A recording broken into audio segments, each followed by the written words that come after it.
Hello Bangladesh. রাজনীতির বাইরে থেকে কথাগুলো বলতে চাই। সাধারণ মানুষের দুঃখ, জ্বালা যন্ত্রণা, কষ্ট, আমাদের যে দেশের অনেকগুলো স্তর আছে মিডিয়া যেসব জিনিসগুলোকে নিয়ে কাজ করতে ব্যর্থ। বাংলাদেশের মিডিয়া এখন হয়ে গেছে ডিজিটাল মাল্টিমিডিয়া, এবং এই ডিজিটাল মাল্টিমিডিয়াতে যারা কর্মরত তাদের পেশাগত জ্ঞান, দক্ষতা, অভিজ্ঞতা এবং পেশার ভিতরকার সবচেয়ে বড় যেটা নীতিশাস্ত্র, এথিক্স আমরা যেটাকে বলি, সেটাকে তাদের ভিতরে কি প্রভাবিত হচ্ছে কিনা, তারা সেটাতে কতটুকু রিয়্যাক্ট করতেছে যে আমি মিডিয়াতে কাজ করি, আমি একজন মিডিয়া কর্মী, আমি যে জিনিসটা দিচ্ছি সেটা কতটুকু সঠিক, সেটি কতটুকু নির্ভুল, সেটি কতটুকু পক্ষপাতহীন। কিন্তু আমরা যখন ডিজিটাল মাল্টিমিডিয়া, তখন আমাদের প্রতিযোগিতা থাকে একটু ঘুরিয়ে পেঁচিয়ে দিয়ে তথ্যের বিভ্রাট ঘটিয়ে কীভাবে এটাকে ভাইরাল করা যায়।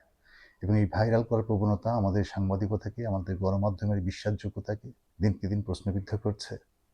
যারা ব্লগার, যারা পেশার সঙ্গে সংশ্লিষ্ট নয়, তারা যখন ব্লগ করে, তারা যখন তথ্য বিনোদন ভিত্তিক কিছু একটি তৈরি করে, সেটাও মানুষ বুঝতে ভুল করছে, তাদেরকেও মানুষ সাংবাদিক হিসেবে চিহ্নিত করছে, মন্তব্য করছে।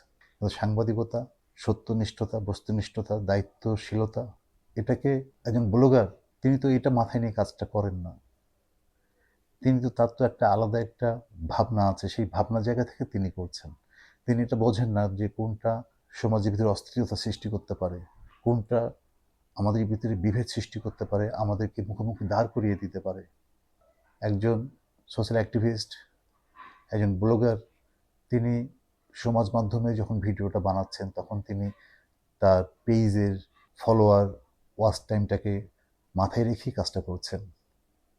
আর একজন সাংবাদিক যখন কাজটা করছেন, তখন তিনি অবশ্যই ভাবছেন, না ভাবলেও তাকে ভাবতে হবে, সেটা হচ্ছে যে আমি যে তথ্যটা দিচ্ছি, আমার ভিউ কম হোক, আমার সাবস্ক্রাইব কম হোক, ফলোয়ার কম হোক, কিন্তু যে কজনের কাছে জিনিসটি যাবে তারা যেন এটার ভিতরে সত্যতা, বস্তুনিষ্ঠতা, নিরপেক্ষতা খুঁজে পায়। এই প্রতিশ্রুতিটুকু আমাদের সকলকে দিতে হবে, আমাদের ভিতরে থাকতে হবে।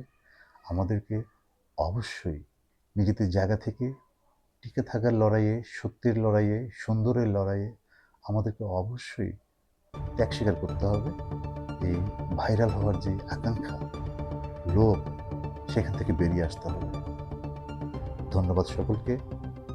হ্যালো বাংলাদেশের পক্ষ থেকে শুভেচ্ছা, অভিনন্দন। এখন থেকে ভার্চুয়ালি পাবেন হ্যালো বাংলাদেশ ফেসবুক ও ইউটিউবের ডিজিটাল পাতায়। হ্যালো বাংলাদেশ, সাথে থাকুন।